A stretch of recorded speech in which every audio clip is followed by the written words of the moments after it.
오늘 말씀의 제목은 함께하는 공동체입니다. 오늘 예배 후에 전교인 체육대회를 하게 되는데요.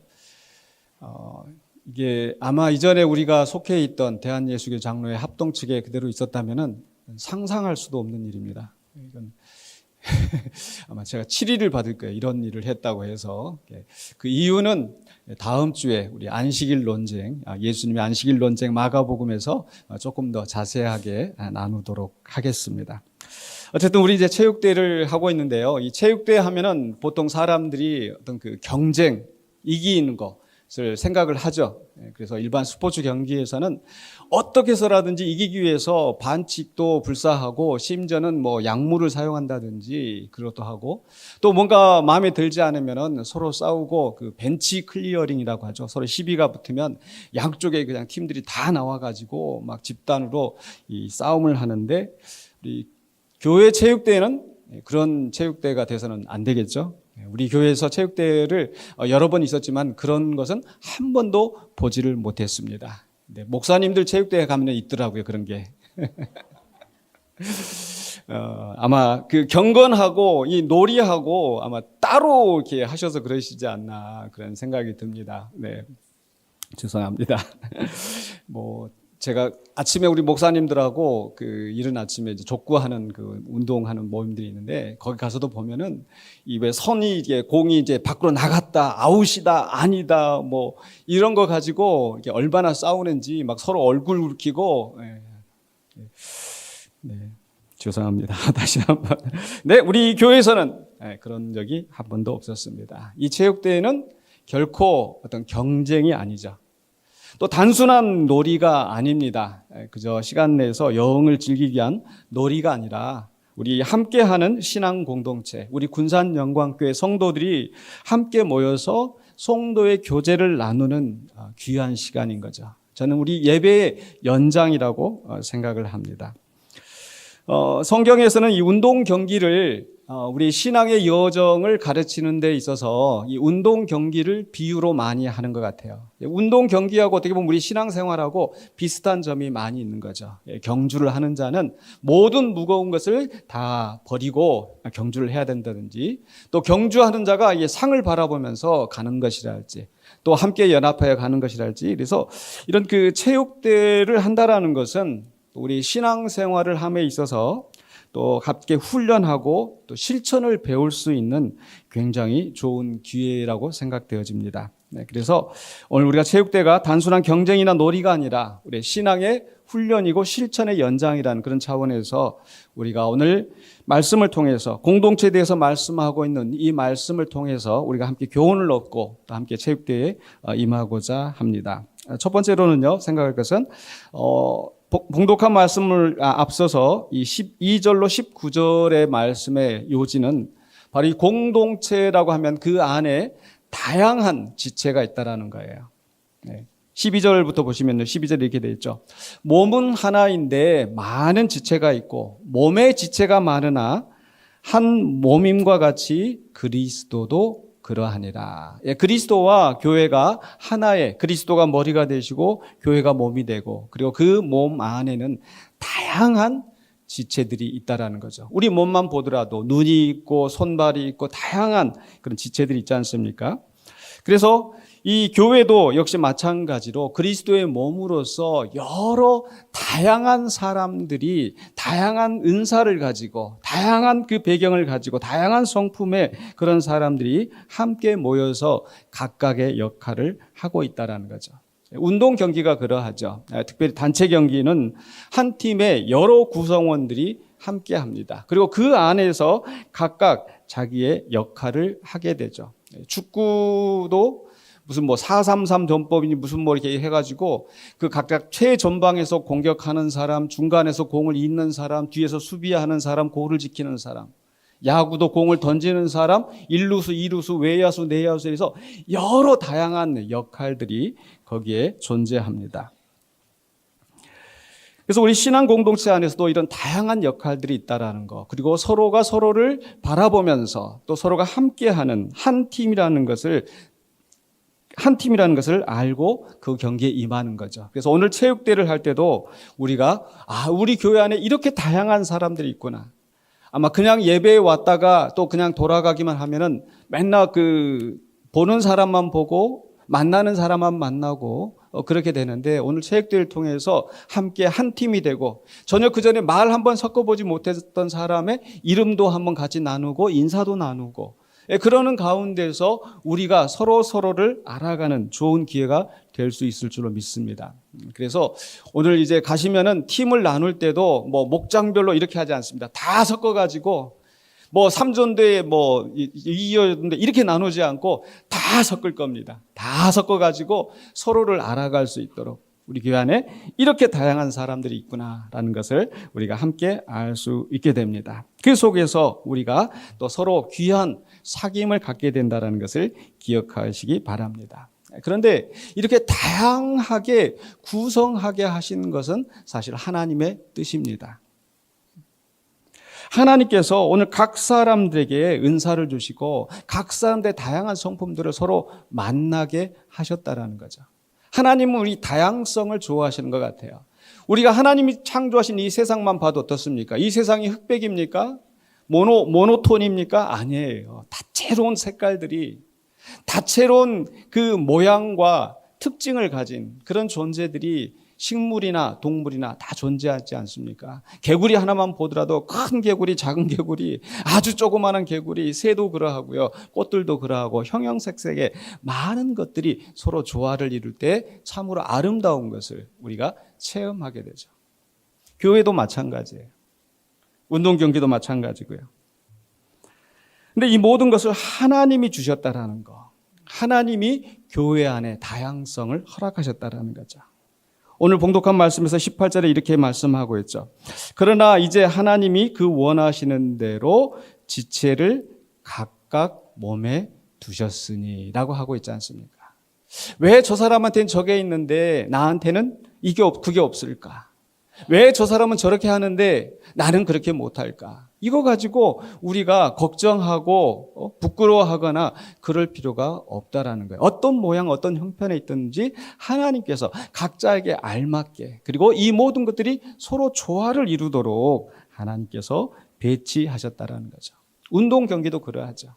감독이 각 선수들의 팀 이기기 위하여서, 최선을 다하기 위하여서 전방에 누구를 배치하고 후방에 누구를 배치하고, 야구도 1번을 누구를 내보내고 2번을 누구를 내보내고, 이게 다 누가 해요? 감독이 그것을 하는 거죠. 우리의 감독은 바로 하나님이 되시고 우리의 머리 대신 우리 예수님이 우리의 감독이 되시는 줄로 믿습니다. 그렇기 때문에 우리는 어떻게 해야 돼요? 각각의 다른 은사, 다른 형편에 있는 사람들을 나와 다르다고 해서, 나보다 못하다고 해서 무시하거나 폄훼하지 않고, 또 나보다 더 잘하는 사람, 나보다 더 많은 은사를 가진 사람, 나보다 더 많은 활동을 가진 사람을 두고 질투하거나 시기하는 것이 아니라 하나님이 이루신 일을 바라보면서 기쁨으로 그 한 사람 한 사람을 귀하게 여겨야 될 줄로 믿습니다.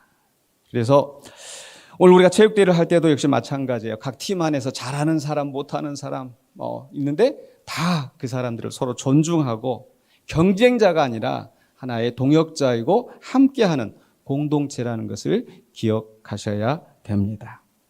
그 다양한 지체들이 한 공동체이기 때문에 그 서로 돌봄이 필요합니다. 오늘 20절로 25절에는 바로 그 말씀을 강조합니다. 이 다양한 지체들이 한 몸 안에서 서로 돌본다라는 거죠. 이 운동하는 경기에서도 그 각 선수들의 기량이나 역량이 차이가 날 수밖에 없습니다. 그래서 가끔 이제 뉴스나 이런 거 보면 연봉이 정확하게 밝히진 않아도 엄청나게 차이가 나는 것을 알 수가 있습니다. 그러나 잘 연합된 팀은 자기가 최고의 연봉을 받고 자기가 MVP를 받고 상을 받고 한 그런 선수라 하더라도 또 연약한 선수를 무시하거나 그렇게 하지 않고 서로 돌보고 함께 나가는 그런 팀이 좋은 팀일 것입니다. 만약에 약하다고 해서 실수한다고 해서 또 질책하고 그러면 서로 그 안에서 싸움만 날 뿐이고 싸움이 나면 결코 좋은 성적을 거둘 수가 없습니다. 신앙 공동체도 마찬가지죠. 신앙 공동체 안에서도 약한 지체라고 해서 무시하거나 외면하는 것이 아니라 더 그런 사람은 더 돌보고 더 격려하고 그래야 될 줄로 믿습니다. 우리 이용관 목사님 얘기해도 될지 모르겠네요. 운동하는 경기에, 족구하는 경기에 우리 이용관 목사님도 같이 가서 뜁니다. 같이 가서 뛰는데 그래도 처음에는 많이 실수도 하고 그렇게 하는데 그걸 보면서 야 당신 왜 그러냐고 이러지 않습니다. 목사님 그렇죠? 누구도 그러지 않고 야 잘했다고, 야 지금 실력 많이 늘었다고. 여러분 그런 분위기 충분히 여러분 우리가 알 수가 있잖아요. 조금 못한다고 해서 왜 그렇게 하냐고. 근데 가끔씩 보면은 그런 분이 있어요. 예전에 우리 팀 안에서도 있었는데 그분은 지금 나가셨어요. 나가시고 그분은 저도 그분한테 맨날 그 꾸지람 듣고 왜 그거 발만 갖다 대면 되는데 그렇게 하냐고 몇 번 무시당하고 꾸지람 듣고 그리고 제가 좀 못하면 와서 그냥 낚아채가지고 자기가 받아가 버리고 그러면 속이 상해가지고 운동하고 싶지 않은 거예요. 그분이 제가 얘기했던 그분이 제가 우리 교회 그 교회 항상 분쟁이 있을 때 저한테 그 임용선 목사는 군산양과 분쟁이 있으니까 당분간 나오지 말라고 그렇게까지 얘기를 했던 분이세요. 얼마나 상처를 받았든지. 제가 운동회 가서 이렇게 해가 좀 스트레스 받는데 교회에서 스트레스 받고 이 스트레스도 여기서 못 풀면 어떻게 하냐고 제가 꿋꿋이 나가서 했습니다. 아멘. 감사합니다. 응원하고 격려해 주셔서. 체육대회는 이렇게 해야 되는 거예요. 경기는 이렇게 해야 되는 거예요.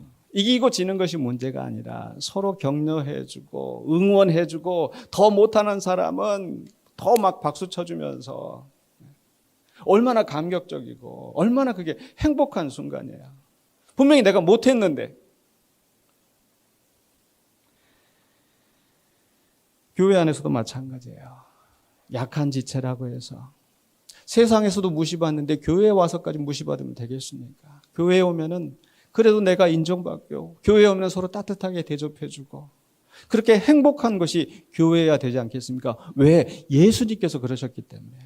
우리 지난 마가복음 말씀에서 보았던 것처럼 세상에서 소외받고 세상에서 무시당하고 세상 사람들이 기피하고 회피하는 그런 사람들을 만져주시고 안아주시고 영접해주시고 함께 식사하면서 웃고 즐기면서 이게 예수님이 보여주신 모습이기 때문에 우리 교회는 그래야 된다는 거예요.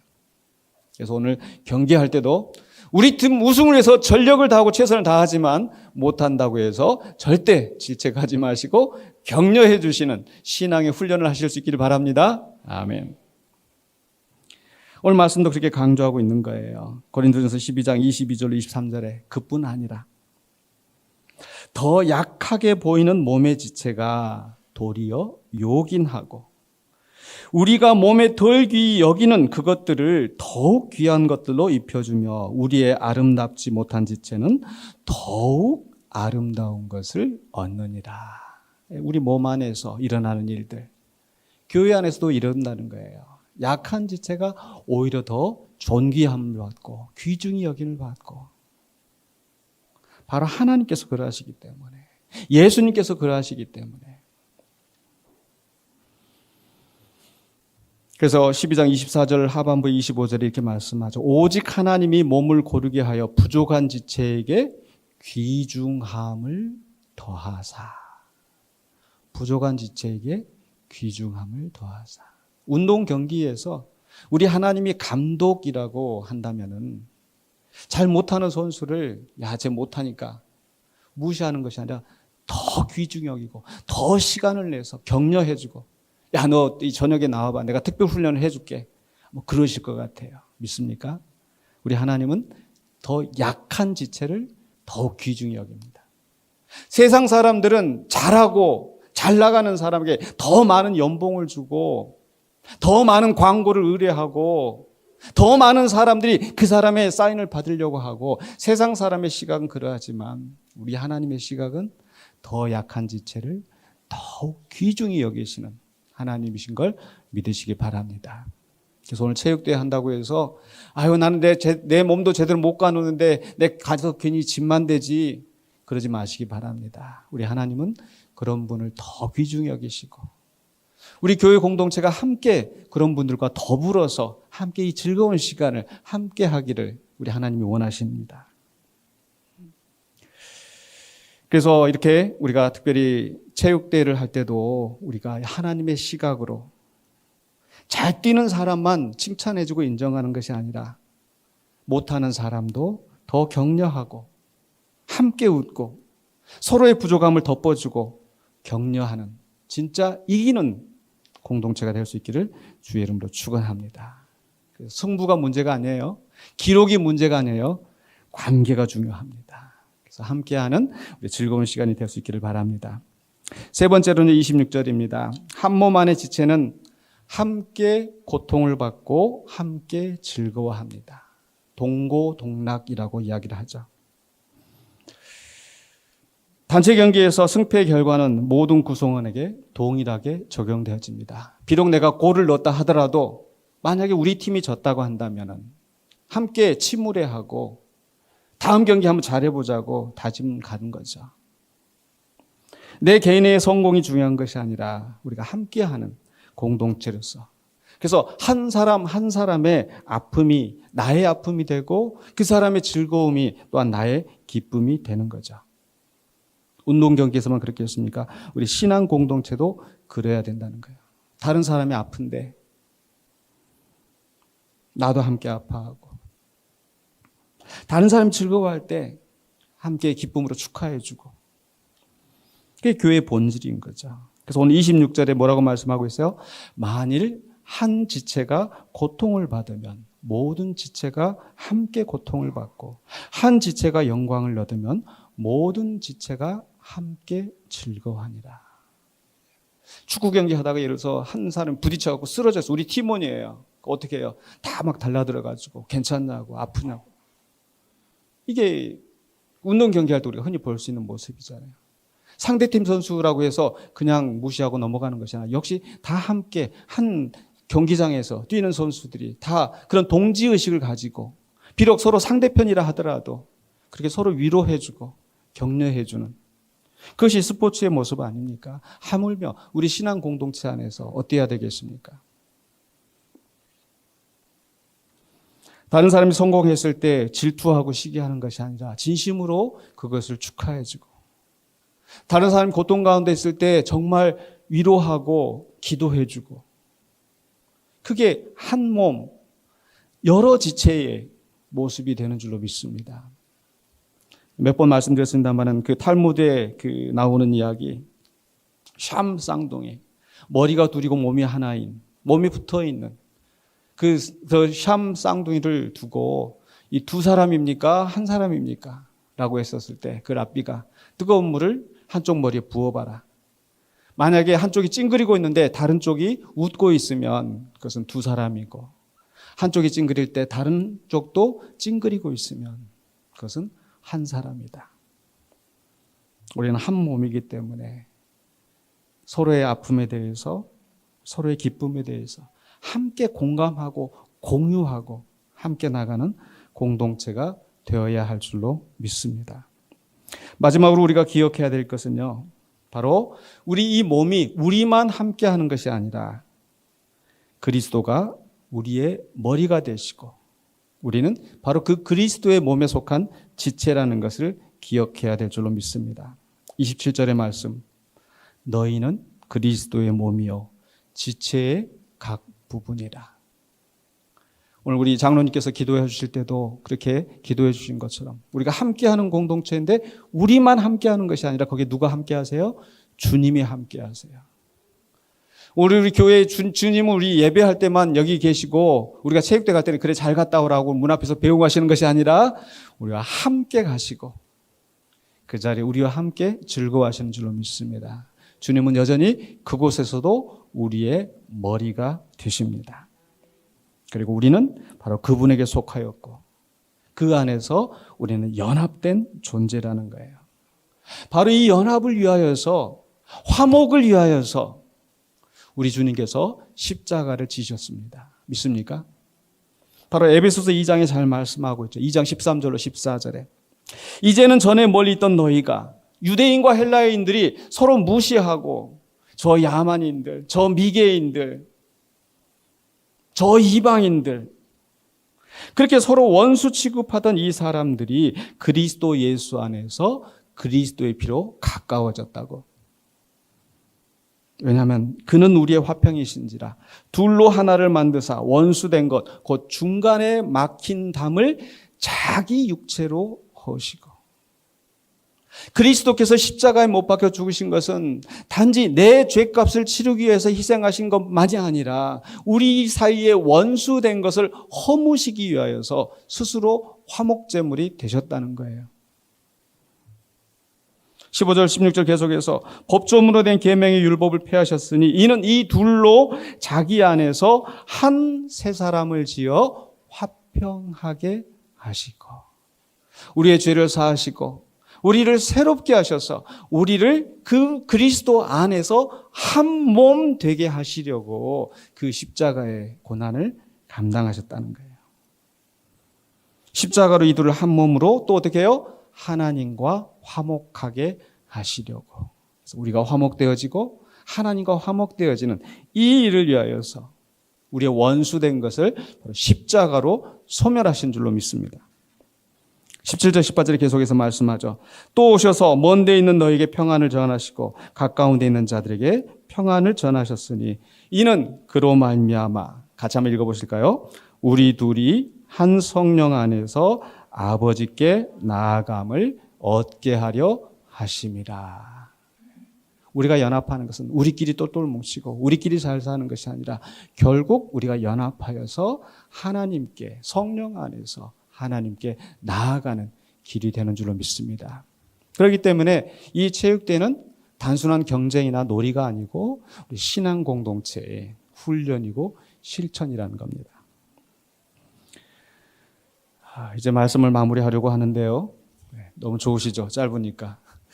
네, 영상 하나만 보고 오늘 체육대회인 만큼 영상 하나 보면서 말씀을 조금만 더 마무리하도록 하겠습니다. 우리 영상 이 역사적인 강의의 배경은 앙리가 권위를 가지고 참여한 축구 해설 프로그램이었다.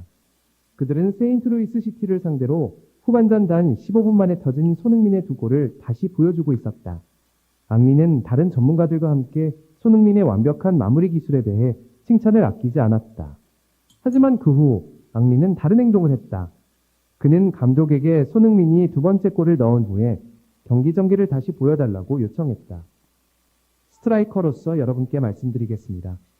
앙리가 자신의 절대적인 권위를 세우며 시작했다. 당신이 그렇게 빨리 두 골을 넣었을 때 당신의 머릿속에는 오직 단 한 가지 바로 해트트릭만이 존재합니다. 그것은 저항할 수 없는 본능입니다. 당신의 피가 끓어오르고 당신은 긍정적인 의미에서 이기적이 되며 오직 슛을 하고 싶어하고 공이 당신의 발에서 끝나기를 원하게 됩니다. 저도 그랬습니다. 모든 위대한 스트라이커들이 그렇습니다. 하지만 두 번째 골을 넣은 후에 그는 처음에 이해할 수 없었던 표정을 지은 채 말을 이었다.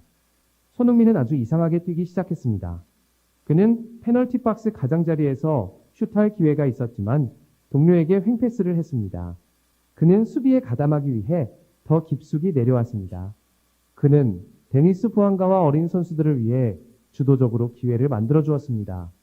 처음 라이브로 볼 때 저는 이해하지 못했습니다. 저는 속으로 손이 대체 무슨 짓을 하는 거야 슛을 하라고 해트트릭에 아주 가까이 있잖아 라고 생각했습니다. 앙리의 이 고백은 한 암살자의 포식 본능을 완전히 거스르는 행동, 즉 전문적인 측면에서의 미스터리를 설정했다. 그리고 그때 앙리는 자신의 깨달음의 순간을 밝혔다. 그는 손흥민의 행동을 더 큰 논쟁, 즉 미국 스포츠 문화 내의 리더십 철학에 대한 대결과 연결지었다. 마이클 조던 철학에 대한 혁명. 그리고 깊이 생각해 본 후에 저는 문득 깨달았습니다. 앙리의 목소리가 한층 더 깊어졌다. 저는 미국에서 살았고 일했습니다. 저는 이곳의 스포츠 문화를 이해합니다. 그들의 가장 위대하고 논란의 여지가 없는 상징은 마이클 조던입니다. 더 라스트 댄스라는 다큐멘터리를 통해 표현된 그의 리더십 철학은 절대적인 지배의 철학입니다. 내가 최고다. 나를 따르거나 아니면 꺼져라. 그는 가혹함으로 때로는 모욕감으로 공포심으로 동료들을 이끌었습니다. 그것은 챔피언십으로 가는 효과가 증명된 하나의 길이었습니다. 그리고 앙리는 강조했다. 손흥민은 정반대 일을 하고 있습니다. 그는 바로 미국 땅위에서 리더십에 대한 혁명을 실행하고 있습니다. 그는 위대함으로 가는 또 다른 길, 즉 격려의 길이 있다는 것을 한국가 전체에 증명하고 있는 것입니다. 철학적 대결에 초석을 놓은 후 앙리는 손흥민의 이상한 플레이 뒤에 숨겨진 충격적인 진실을 밝혔다. 손흥민이 2골을 넣었을 때 앙리는 분석했다. 그는 자신이 자신의 클래스를 증명했다는 것을 알았다. 그는 자신이 얼마나 뛰어난지를 전 세계에 보여주기 위해 또 다른 골이 필요하지 않았다.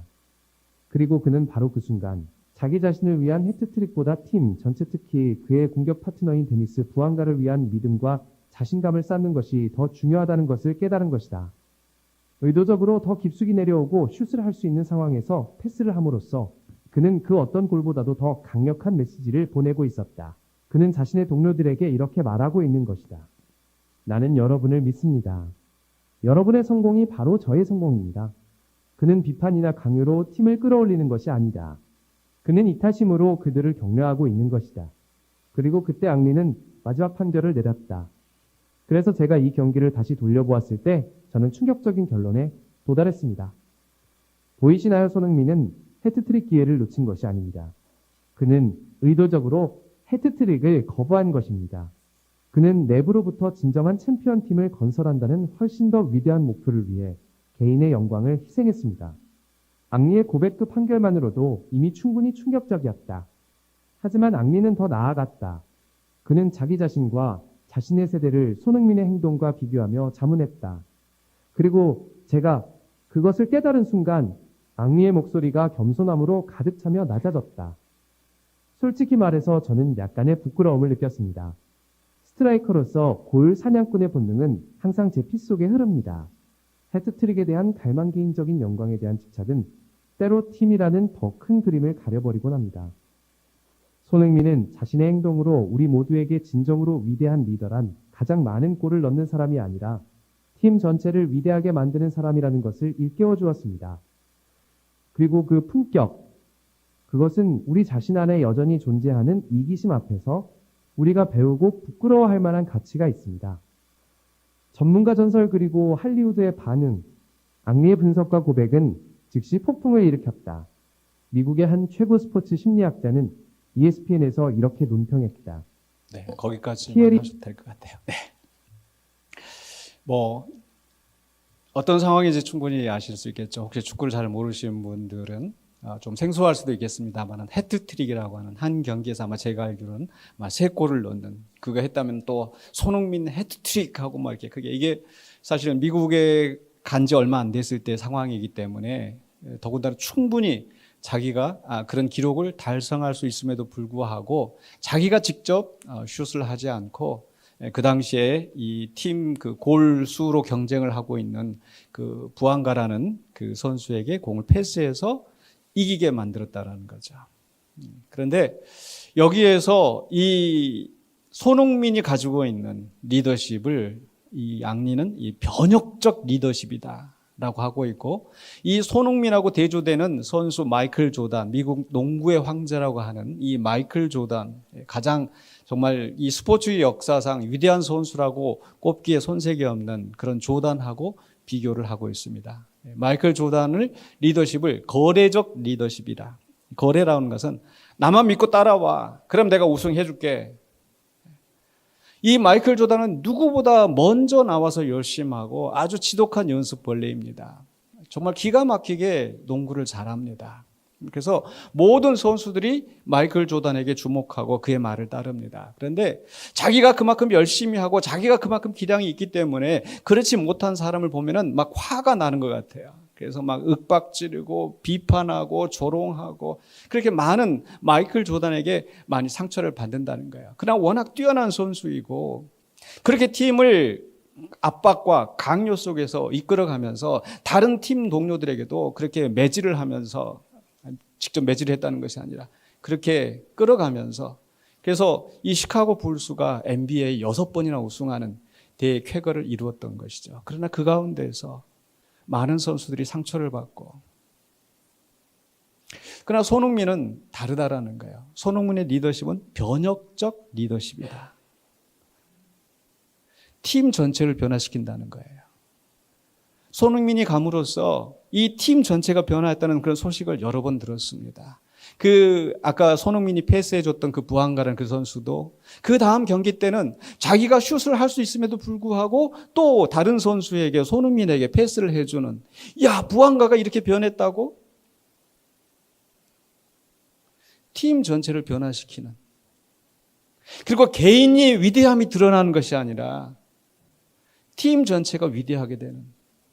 그래서 꼴찌였던 팀이, 저 하위였던 팀이 상위로 올라와서 우승을 이렇게 노릴 정도로 그런 팀으로 부상했다는 거예요. 자기 혼자 잘해서가 아니라 변혁적 리더십.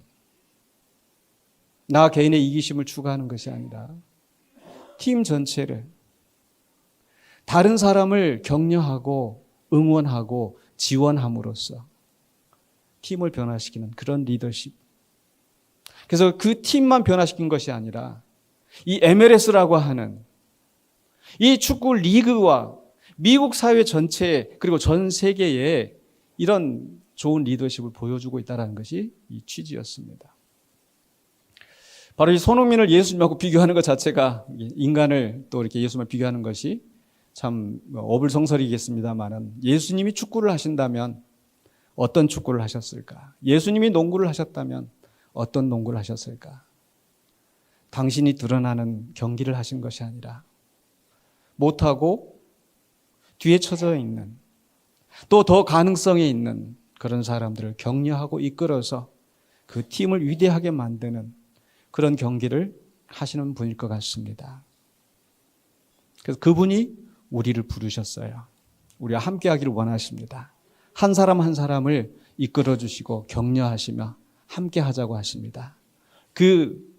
오늘 체육대뿐만 아니라 우리 주님 오시는 그날까지 우리에게 함께하는 신앙 여정에 주님께서 우리를 부르셨으니 그 여정에 함께 하시면서 마지막에 그분과 함께 영광을 누리시는 우리 모든 성도님이 되시기를 주의 이름으로 축원합니다. 기도하겠습니다. 거룩하신 아버지 하나님, 은혜를 감사합니다. 또 오늘 우리가 체육대를 앞두고 또 거룩한 주일 주의 말씀을 함께 나누고 예배하면서 또 주님의 뜻을 우리가 알아가게 하여 주시니 감사합니다. 오늘 예배 주님께서 거룩하게 받으시고 또 이후에 있을 모든 행사 가운데서 또 주님께서 함께 영광을 받으시고 또 우리 함께하는 모든 성도들이 그 안에서 즐거움을 누릴 수 있도록 하여 주시옵소서. 예수 그리스도 이름으로 기도하옵나이다. 아멘.